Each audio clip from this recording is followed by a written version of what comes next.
Asır öteye gittiğiniz zaman Resul-i Ekrem sallallahu aleyhi ve sellemin mübarek cübbesini tutmuş, dudaklarına götürmüş, ağlıya ağlıya iflahı kesilmiş bir büyük kadın oraya geleceği ana kadar oğlunu göstermişler doğranmış, kocasını göstermişler doğranmış, kardeşini göstermişler doğranmış ama umurunda değil. Resul-i Ekrem'in yanına kadar gelmiş ve sonra zaman işte o noktada durur. Ay hareket ediyorsa durur, güneş batıyorsa durur, zaman her şeyle durur, manasıyla muhtevasıyla durur ve o sözü dinler.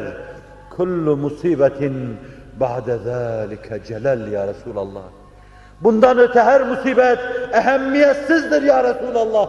Değil mi ki sen hayattasın?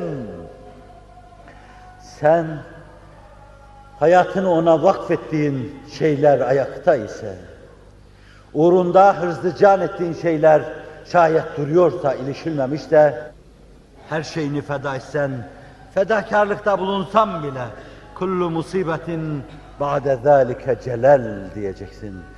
Bundan sonra her musibet ehemmiyetsiz kalır. Değeri yoktur onun diyecek. Ve onları Allah'ın inayet ve keremiyle rahatlıkla göğüsleyeceksin.